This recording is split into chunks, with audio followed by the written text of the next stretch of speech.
E aí pessoal, meu nome é Ricardo Pimenta e a primeira fusão que a gente vai estar falando sobre a fusão de Piccolo. Isso mesmo que você viu, Piccolo, a primeira fusão foi com ele, em Namekusei. A gente pode ver na saga de Frieza, né? Quando o Piccolo treinou muito, ele foi para Namekusei. Chegando lá, ele encontra com o Nail todo machucado e ferido no chão. E de repente, depois de uma breve conversa com ele, eles chegam num acordo com ele que vai absorvê-lo, né? Uma espécie de fusão por absorção. E depois daquela fusão, eles se unem, porém a mentalidade continua de Piccolo. Ele absorveu algumas informações de Nail além do poder, e ele aumenta seu poder de uma maneira muito espantosa, a ponto dele lutar quase de igual por igual com Frieza, numa transformação bem inferior, é lógico, né? E a gente pode ver que essa é a primeira transformação de Dragon Ball. Essa fusão, na verdade, é uma fusão que ela é irreversível, apesar que se a gente pegar a fala de Piccolo e Nail, a gente pode ver que ele fala que vai desfazer a fusão com o Nail sem não agradar, mas depois a gente vai vendo durante a série que ele conversa também com Kami-sama e Kami-sama fala que não tem jeito de voltar essa fusão. E essa foi a segunda fusão de Piccolo. Ele também absorve Kami-sama. Na verdade, Piccolo é a parte má de Kami-sama, né? Eles se separaram em dois e depois disso eles se reúnem, se fundem novamente para ter o poder total. Após essa fusão, Piccolo consegue um poder muito forte, porém a Terra fica sem Deus novamente. Aí que entra Dendê como Deus da Terra, como atualmente ele é.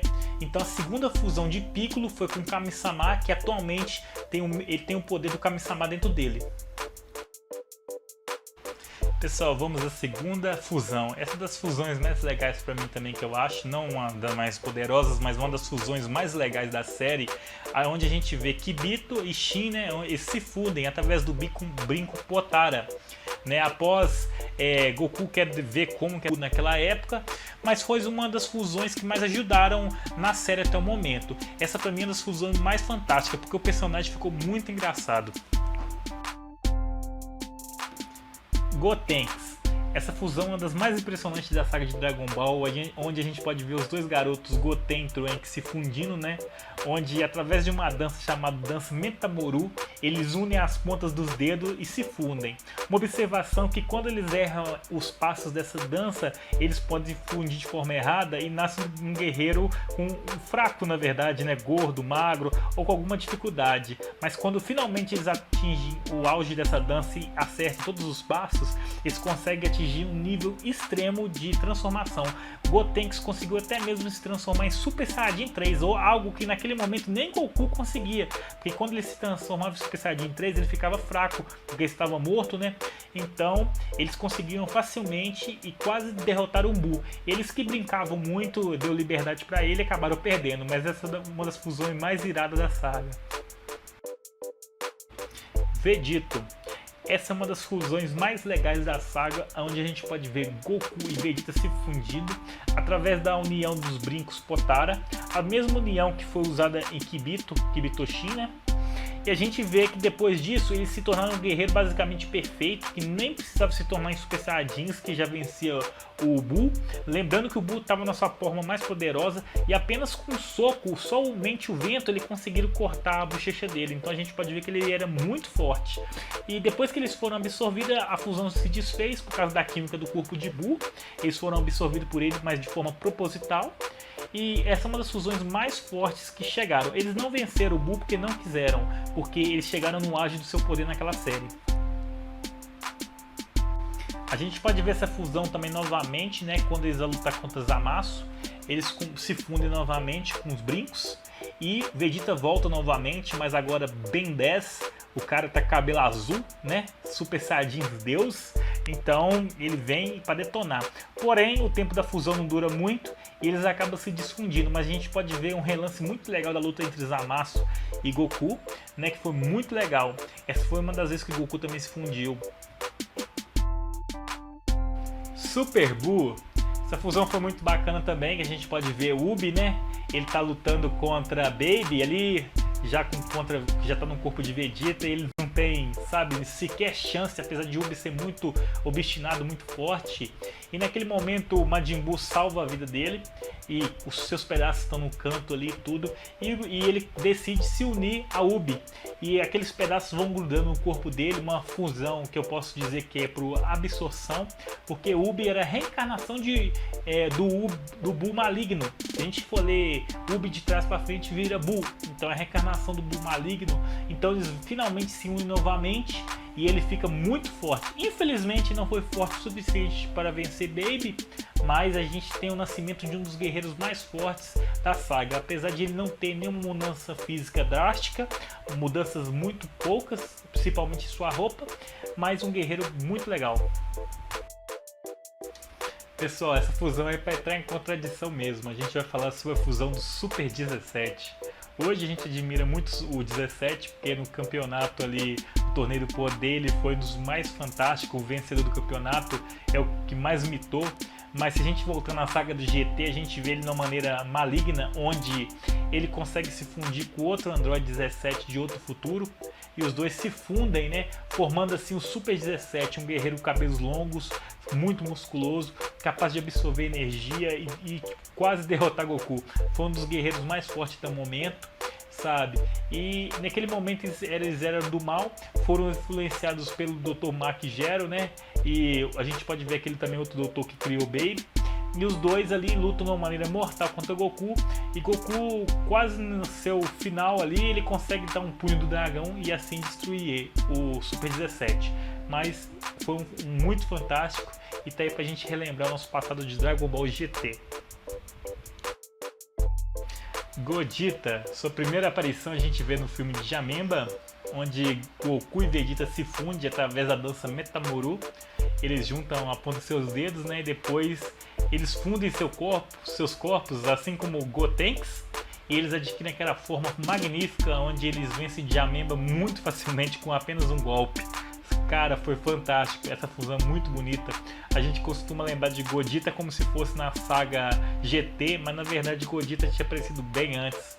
E é bacana essa fusão. Na saga GT a gente vê eles como Super Saiyajin 4 e eles fazem essa fusão novamente, adquirindo uma forma muito mais fantástica, na minha opinião ainda. Sabe, com aqueles pelos no corpo, que era normal do Super Saiyajin 4, mas de forma que o Goku e o Vegeta fundiu, ficou muito magnífico. E eles vencem também facilmente, né, o dragão, né, naquele momento, e vários outros rivais. E essa é uma das fusões mais bacanas também da série, muito bonita, cheia de ataques e técnicas fantásticas, onde eles conseguem juntar a técnica de Goku com o Vegeta e fazer um Kamehameha, um dos mais lindos da série. E é isso aí. Kefla. Essa é a união de duas guerreiras fantásticas, Cauli e Caulifla, onde elas se juntam através da união dos brincos Potara, que elas receberam escondido, né, antes do torneio do poder. E depois que elas se fundem, elas formam uma guerreira fantástica, capaz de quase derrotar Goku na sua forma azul, pessoal. Fantástico. Eu não concordo muito, porque elas não tinham um nível tão acima, sabe, para derrotar Goku naquela forma. Eu acho que elas poderiam ter ficado no nível de Super Saiyajin 3, que eu acho que era algo proporcional à sua força, mas não. O desenho eles queriam subir ela lá em cima para dar uma luta bem bonita. Eu concordo com isso, porque eu me surpreendi com a luta dela com Goku. Goku só venceu ela porque ele estava com o instinto superior, onde ele se desfere contra ela, o Kamehameha mais bonito para mim da série. E essa guerreira foi uma das mais fantásticas no torneio do poder para mim. Zamasu. Essa fusão não vai ter um nome certo, a gente pode definir, porque eles não colocaram. Normalmente quando fundam eles colocam um nome diferente, mas nesse caso eles tiveram preguiça, né, e não inventaram um nome diferente. Após Zamasu ser fundido com Goku Black, nasceu Zamasu. E foi um personagem muito legal, poderosíssimo, né, contra Goku. Ele lutou contra Vegeta também, né? E a gente viu que ele tinha o potencial de um deus, tinha uma energia muito forte. O único que foi capaz de vencer ele foi Trunks, né? Que ele conseguiu de uma maneira ali, não sei explicar, parece que ele absorveu o poder da Genkidama em sua espada e cortou ele no meio. Porque Black ele tinha um poder e Zamasu era imortal. E então quando eles se fundiram ficou um imortal perfeito. E eles conseguiram, através dessa brecha, destruir Zamasu. Essa fusão também foi muito bacana e muito poderosa da saga. Se não fosse o deus que Goku invocou naquele momento, eles estariam ferrados. E pra gente finalizar esse vídeo, a gente vai falar sobre Anilasa. Essa foi uma das últimas fusões que a gente viu na série, onde a gente pode ver a fusão de 4 guerreiros. Cara, algo que a gente nunca viu na série, foi muito legal. Não esperava aquela fusão, me surpreendeu muito. A gente pode observar que os dois mais fortes que bate racha, na minha opinião, no caso é Vegeta e Godita. É meio difícil a gente dar um veredito, né? Porque os dois têm uma força surpreendente, os dois são a fusão dos mesmos guerreiros, né? Então é difícil a gente comparar. Só que eu vejo que Vegeta tem vários altos e Godita também tem vários altos, vários baixos também os dois. Só que a fusão que mais me chamou a atenção durante toda a minha saga de Dragon Ball foi Godita. Na minha opinião, é a fusão mais legal e mais poderosa. Ricardo, por que o Godita? Porque eu vi que ele tomou um aspecto físico muito forte. Pela época, a gente tem que levar em consideração a época também que foi lançado o Dragon Ball. Godita era uma figura muito marcante, ele destruiu todos os seus oponentes quando ele se fundiu com o Vegeta. Seus ataques eram fantásticos, com apenas um ataque ele destruía tudo. Então, não perdendo para Godita, que eu acho que os dois bate racha, eu creio que um é 99 e Godita para mim é 100. Então, na minha opinião, Godita fica no topo dessa lista. Pessoal, se você gostou do vídeo, não se esqueça de deixar aquele joinha, se inscreva na nossa página, nas nossas redes sociais, se inscreva em tudo, na verdade. E se a gente chegar na marca de 1000 inscritos, eu vou fazer uma parte 2 desse vídeo. A gente vai falar sobre mais fusões de Dragon Ball, tá bom?